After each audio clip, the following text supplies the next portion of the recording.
الحمد لله رب العالمين، والصلاة والسلام على سيد الأنبياء والمرسلين. أما بعد، فأعوذ بالله من الشيطان الرجيم. بسم الله الرحمن الرحيم. قال الله تبارك وتعالى: كنتم خير أمة أخرجت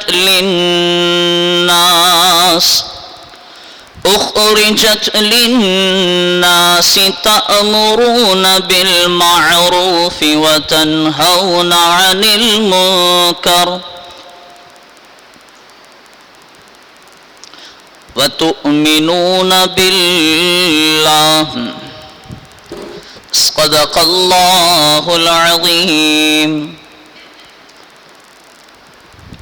إن الله وملائكته يصلون على النبي يا أيها الذين آمنوا صلوا عليه وسلموا تسليما. اللهم صل وسلم على سيدنا محمد قد ضاقت حيلتي أدركني يا رسول الله صلى الله تعالى عليه وسلم. مولاي صل وسلم دائما أبدا على حبيبك خير الخلق كلهم. يا رب بالمصطفى بلغ مقاصدنا واغفر لنا ما مضى يا واسع الكرم. واسع ذنب من بے سر و ساما مدد قبلہ دی مدد کعبہ و ایمان مدد. واہ کیا مرتبہ اے غوث ہے بالا تیرا، اونچے اونچوں کے سروں سے ہے قدم آلہ تیرا. اور تجھ سے در سے سگ سے ہے مجھ کو نسبت. میری گردن میں بھی ہے دور کا ڈورا تیرا. اور میرا خواجہ عطا رسول ہے، وہ بہار چشت کا پھول ہے، وہ بہار گلشن فاطمہ چمن علی کا نگال ہے.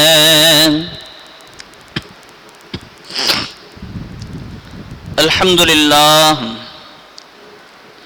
اللہ رب العزت کا کروڑ احسان اور آقا دو جہاں صلی اللہ تعالی علیہ وآلہ وبارک وسلم کی بارگاہ میں لاکھوں کروڑوں درود و سلام کہ اللہ رب العزت کے خصوصی فضل اور محبوب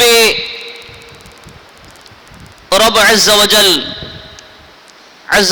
وصلی اللہ تعالی علیہ وآلہ وبارک وسلم کی خصوصی نظر کرم سے ہمیں آج کا یہ مبارک برکتوں والا، عظمتوں والا، رفعتوں والا دن نصیب ہوا، جس کے بارے میں میرے سرکار علیہ الصلوۃ والتسلیم فرماتے ہیں: الجمعۃ سید الایام، کہ یہ جو جمعہ ہے یہ تمام دنوں کا سردار ہے.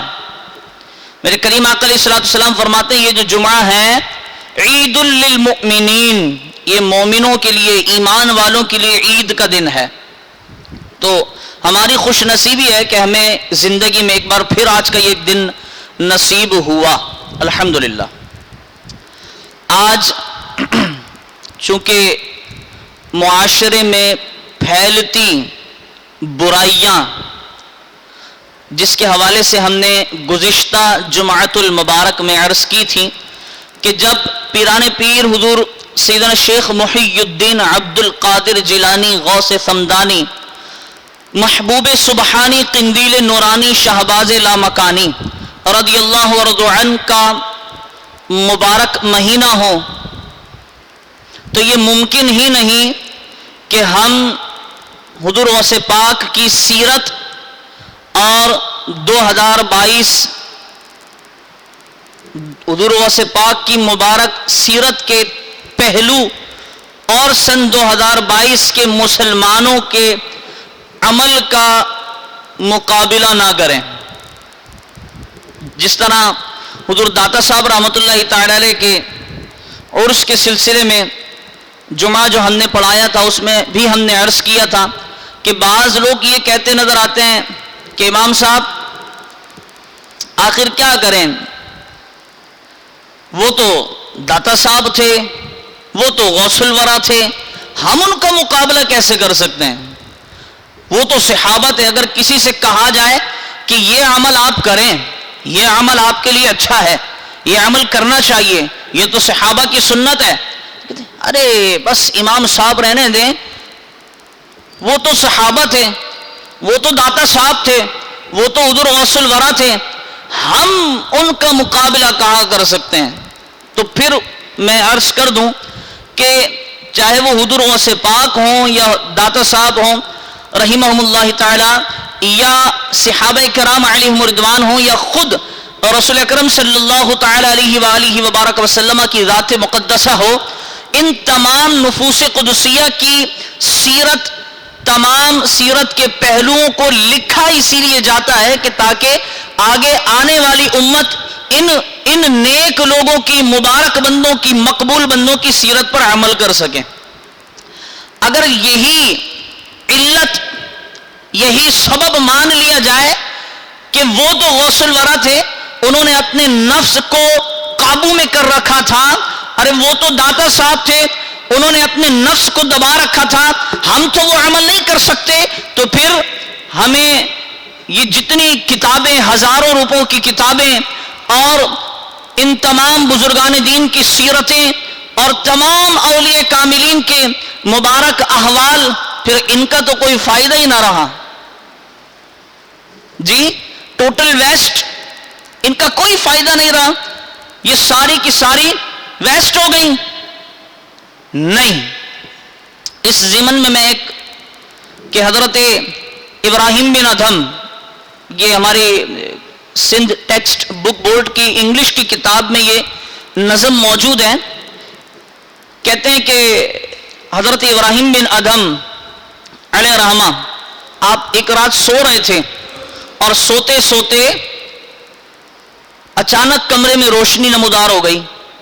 اب جب روشنی نمودار ہوئی تو آپ کی آنکھ کھلی، دیکھا کھڑکی کے ساتھ ایک چمکدار روحانی نورانی شخصیت موجود ہے. آپ قریب گئے، آپ نے پوچھا کہ جناب آپ کون ہیں؟ تو ادھر سے جواب آیا، میں اللہ کی طرف سے بھیجا گیا ایک فرشتہ ہوں. آپ کیا کر رہے ہیں؟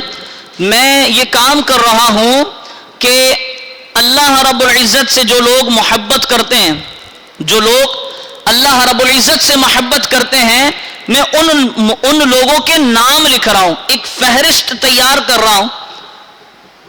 پھر آپ کہتے ہیں کہ جناب اس میں میرا نام ہے کیا؟ اس میں میرا نام لکھا ہوا ہے؟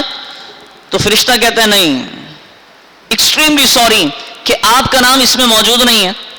آپ مایوسی کے ساتھ جا کر بستر پر سو جاتے ہیں. اگلے دن پھر روشنی ہوتی ہے، جب پھر روشنی ہوتی ہے پھر آپ اٹھتے ہیں، پھر جاتے ہیں، بھئی آج آپ کیا کر رہے ہیں؟ دیکھیں میرے پاس جو کتاب ہے یہ معمولی کتاب نہیں، فرشتہ کہہ رہا ہے میرے پاس جو کتاب ہے یہ معمولی کتاب نہیں، بلکہ یہ ایک سنہری کتاب ہے، گولڈن بک. اور جس قلم سے میں لکھ رہا ہوں یہ کوئی معمولی قلم نہیں، بلکہ یہ ایک گولڈن پین ہے، ایک سنہرا قلم ہے، اور سنہری الفاظوں میں ان لوگوں کے نام لکھے جا رہے ہیں جن سے اللہ محبت کرتا ہے. پچھلے دن وہ نام لکھے جا رہے تھے جو لوگ اللہ سے محبت کرتے ہیں، پھر اگلے دن وہ نام لکھے گئے کہ جن سے اللہ محبت فرماتا ہے. پھر آپ نے مایوسی کا اظہار کرتے ہوئے یہ کہا کہ اچھا تو یقیناً اس میں میرا نام تو نہیں ہوگا، یقیناً اس میں میرا نام تو نہیں ہوگا.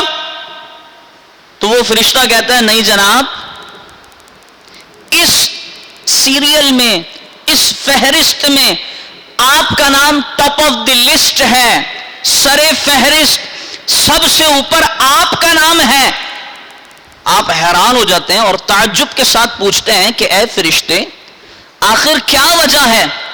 ایسا کون سا میرا عمل ہے کہ جس کی وجہ سے اللہ مجھ سے محبت فرما رہا ہے؟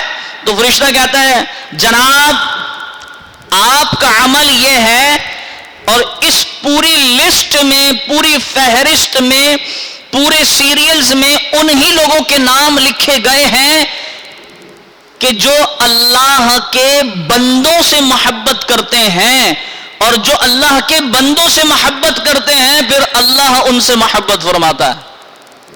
اب یہ واقعہ میں نے کیوں سنایا؟ سنیے جناب. چاہے وہ حضور غوث پاک کی سیرت ہو یا حضور داتا صاحب کی سیرت ہو، صحابہ کرام علیہم رضوان کی مبارک سیرتیں ہوں، یا آقا دو جہاں حضور خاتم النبیین صلی اللہ تعالی علیہ وآلہ وبارک وسلم کی مبارک سیرت ہو، ان تمام کی سیرتیں اگر آپ کہیں نہ کہیں ان کی سیرتوں کے کسی نہ کسی پہلو کو اٹھا کر کے دیکھیں تو آپ کو یہی نظر آئے گا انہوں نے جو عمل کیا وہ خالص اللہ کی رضا کے لیے اور اپنے پیارے محبوب کریم علیہ افضل الصلاۃ والتسلیم کو خوش کرنے کے لیے اور پیارے آقا کی امت کی تعلیم کے لیے کیا. جو عمل بھی فرمایا ان مبارک ہستیوں نے وہ پیارے آقا کی امت کی تعلیم کے لیے فرمایا. فار ایگزامپل کہ حضرت سیدنا امام زین العابدین رضی اللہ تعالیٰ عنہ، آپ تو تابعی بزرگ ہیں، آپ نے ایک دو نہیں بلکہ کئی صحابہ کرام علیہم رضوان کی زیارت کی بنفس نفیس. آپ کا مبارک نام علی اوسط. آپ خانہ کعبہ کی حاضری کے لیے یعنی عمرہ کی حاضری کے لیے روانہ ہونے جا رہے ہیں. اب جب روانگی اختیار کرتا ہے بندہ احرام پہننے کے بعد تو واجب یہ ہے کہ 3 مرتبہ تلبیہ اللہ اکبر لا الہ الا اللہ واللہ اکبر یہ پڑھے گا. ہاں لبیک اللہم لبیک